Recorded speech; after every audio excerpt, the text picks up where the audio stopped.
OPB Podcasts.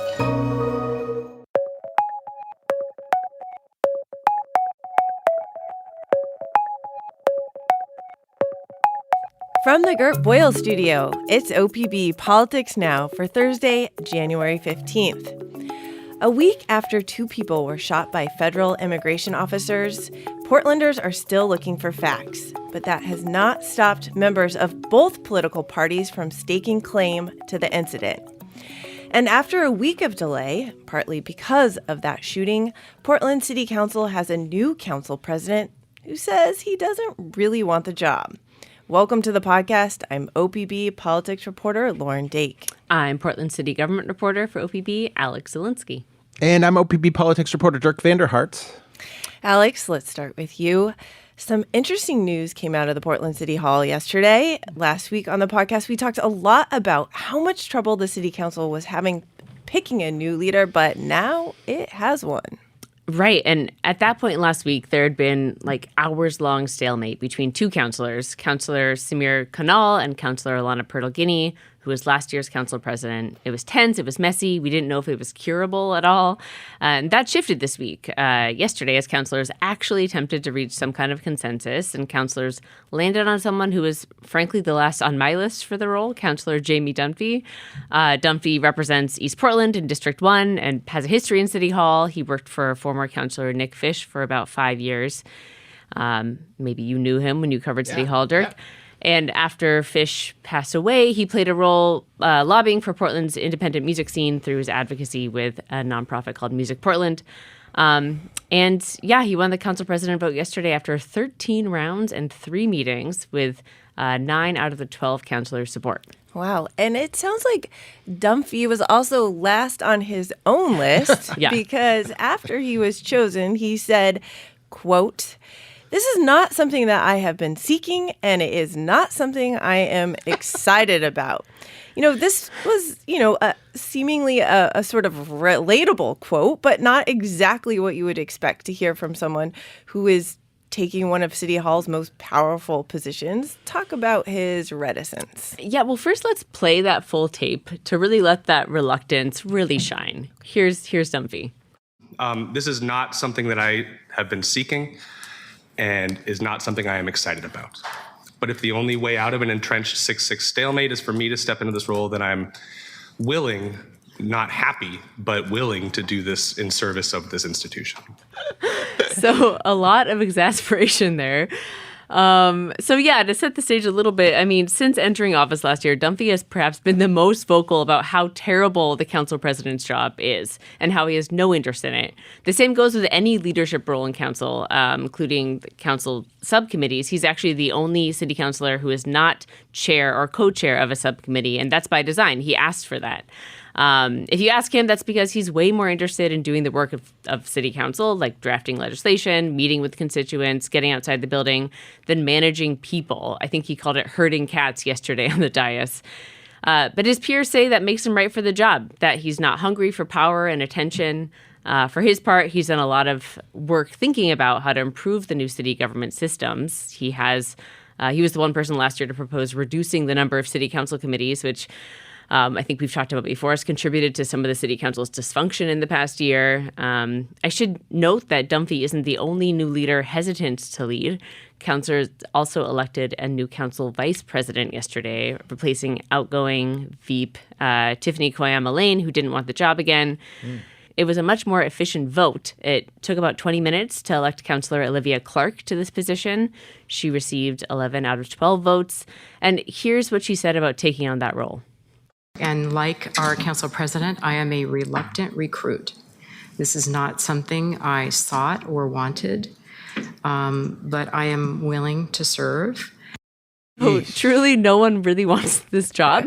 It's going to be a very interesting year. No kidding. I've covered politics for a long time, and I don't think I've heard an elected official be like, no, I don't want this.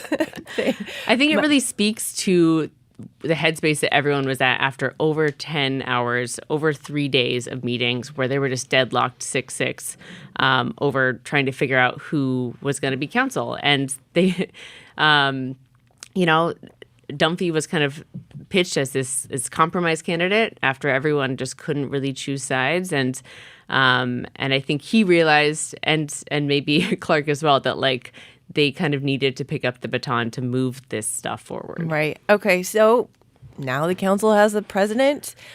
What can we expect from City Hall this year, Alex?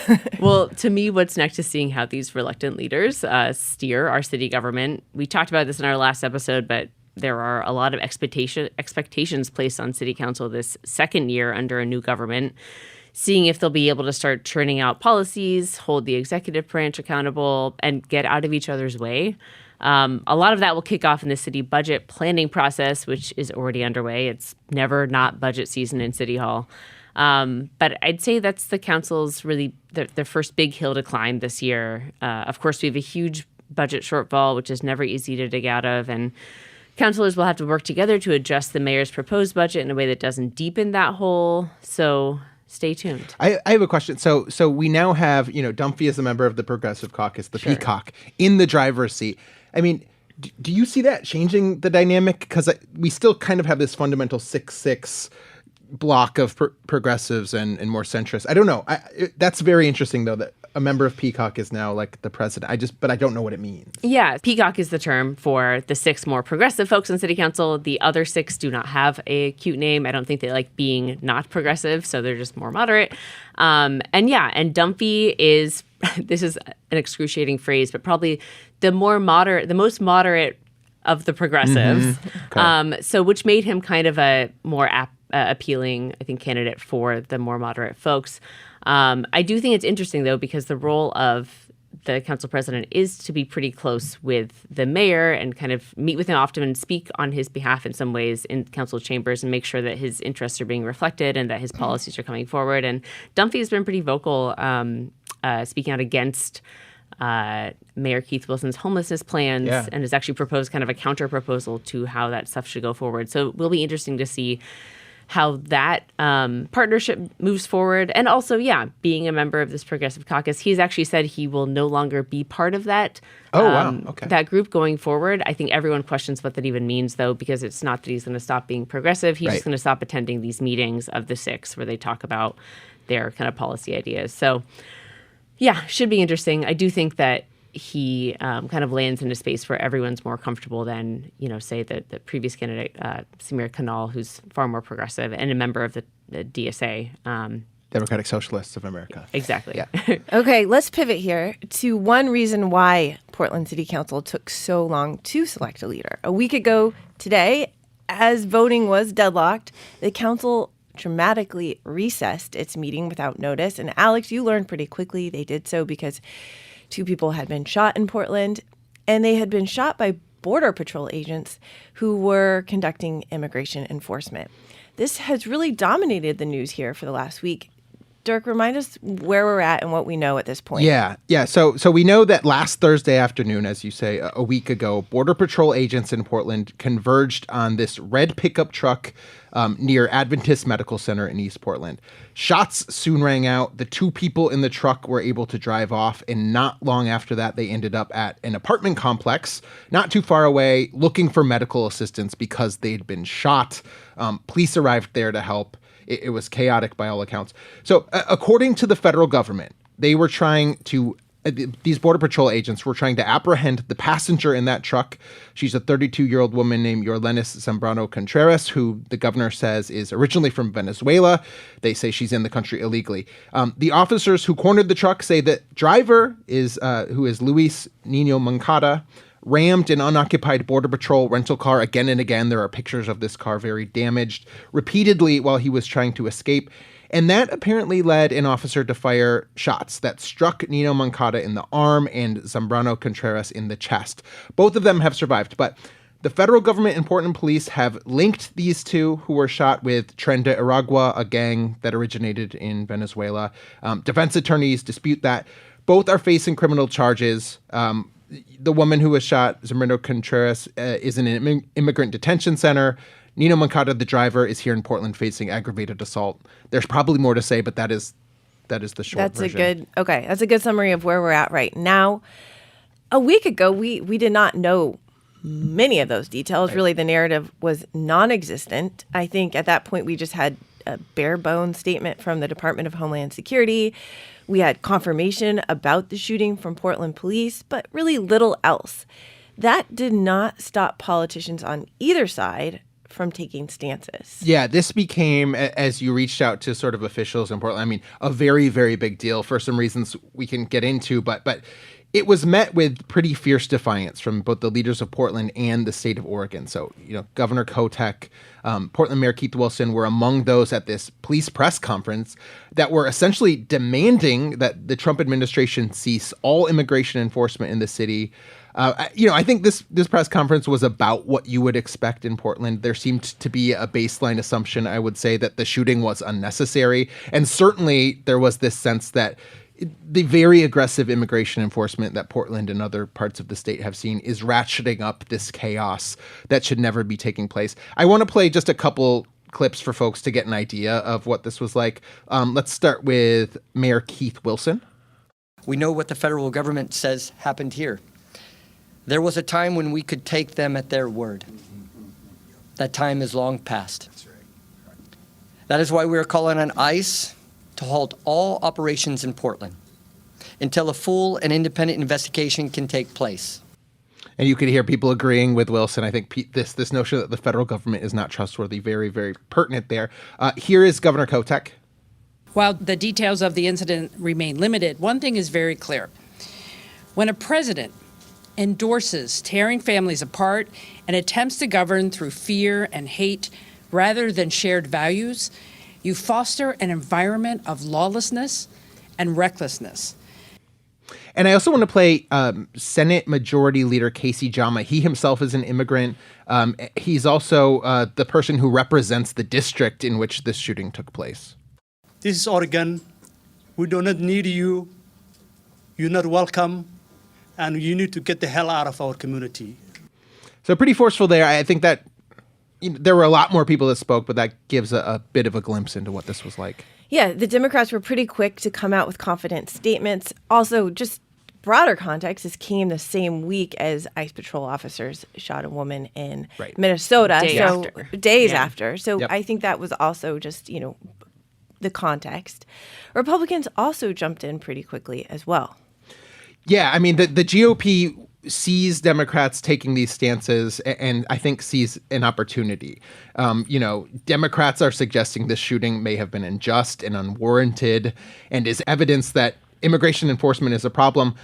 All that was known at the time was that limited information the police had and some contention from the Department of Homeland Security that these were members of a violent criminal gang. And so plenty of Republicans, including Senator Christine Drazan, who, as we know, is running for governor, chimed in to call Democrats pretty irresponsible for prejudging whether or not this shooting was warranted. Drazan issued a statement pretty quickly after that press conference, actually, that said Democrats had rushed to treat dangerous criminals like victims. I think that sentiment has only been amplified in the days since as law enforcement agencies, including Portland police, confirmed their suspicions that the two shooting victims were members of a gang and had actually come across police radars in connection with a shooting in July. That is a detail I have to stress that we do not have really any details about it or whether they were implicated in the shooting or just it. That is very unclear. But I think we do have to note what you said, Lauren. This all triggered very, very heightened emotions, specifically because of that shooting last Wednesday of Renee Good in Minneapolis. And that is a shooting where there was a lot of footage. It has become this source of enormous debate about whether or not the officer had any valid reason to shoot. But for Portland to experience a shooting directly after that, I think really impacted and sort of dictated how we processed what happened in East Portland. And as things stand today, Portland still doesn't really have the kind of video evidence that was pretty prevalent in the Minneapolis shooting. Right. I've lost count of how many different angles on that Renee Good shooting there are. I have certainly not watched all of them, but the most detailed version of events here really comes from the federal court cases against these two people. I mean, even the eyewitness accounts that I've read, I've not talked to any witnesses, have been a bit vague. There just didn't seem to be a lot of eyes on this when it happened. But let's note, defense attorneys are suggesting the federal narrative is inaccurate. And as you heard, there's a lot of skepticism locally about the federal version of events because we have, I think seen federal agents describing their immigration enforcement in other parts of the country in ways that certainly don't jibe with evidence. But all of which is to say, the most detailed narrative we have is the court case against these folks by the federal government. Let me also note, that the Department of Justice, the Oregon Department of Justice, has said it's going to investigate this on its own to get a sense of whether this shooting was warranted, but we don't have any information there either. Right. Okay. After this very quick break, we will come back and talk about Governor Kotek's very interesting new hire. Okay, we're back. I think that we'll probably talk a lot more in depth about the shooting in a future podcast. But the last thing I want to touch on today is a surprising piece of news that emerged from the Capitol yesterday. We have mentioned several times on this podcast that Governor Tina Kotek has introduced what she is calling the Prosperity Roadmap. Yes. She is saying Oregon is open for business. It's basically an economic development initiative. And we have been sort of waiting to see who Kotek would hire to run this. The governor announced yesterday it's someone who will be quite familiar to podcast listeners. Lauren, let me take you back to the halcyon days of 2023. The legislature is in turmoil. Republican senators have walked out. They've stayed out for 6 weeks. Democrats are apoplectic. The governor at the time, Tina Kotek, tries to intervene and bring folks back to the table. She's unsuccessful. She's essentially sent packing. 3 years later, the leader of that walkout is now a staffer in the governor's office. I am talking, of course, about former state senator Tim Knope of Bend. He will begin the role as the state's chief prosperity officer next week in a turn that was a very big source of chatter, I have to say, in the Capitol yesterday. Yeah, what was the reaction like yesterday in the Capitol? Yeah, I would say a lot of surprise, a lot of puzzlement, and a lot of skepticism. There's a notion I heard that Knope doesn't have the kind of economic development background people were hoping to see when Kotek made this hire. For some people, that is a suggestion that the governor is not serious about this. She's maybe, for them, picking an unserious person. There are also people wondering about how seamless a longtime Republican lawmaker so entrenched in that world can fit into a progressive Democratic governor's office. Knope has friends and even family members who work on the GOP side of the aisle in the legislature. Will he be seen as trustworthy when the governor's office, for instance, is making plans to roll out some sensitive new policy? Will they trust Knope being in the room and not sort of leaking to Republicans what is afoot?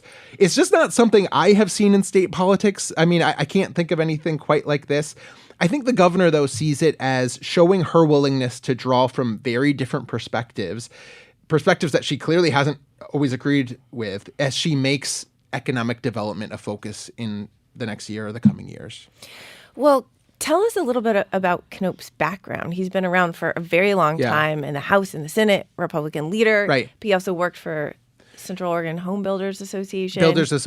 Yes. And I believe he's still the executive vice president of that group, which is certainly business oriented. I think the governor's office said it represents around 800 businesses. He doesn't not have a background, and certainly he's been one of the Republicans over the years that has railed against Democrats for passing policies that they would say are anathema to business or hurting business. So I think he's conversant in those issues. I don't want to suggest that he is not.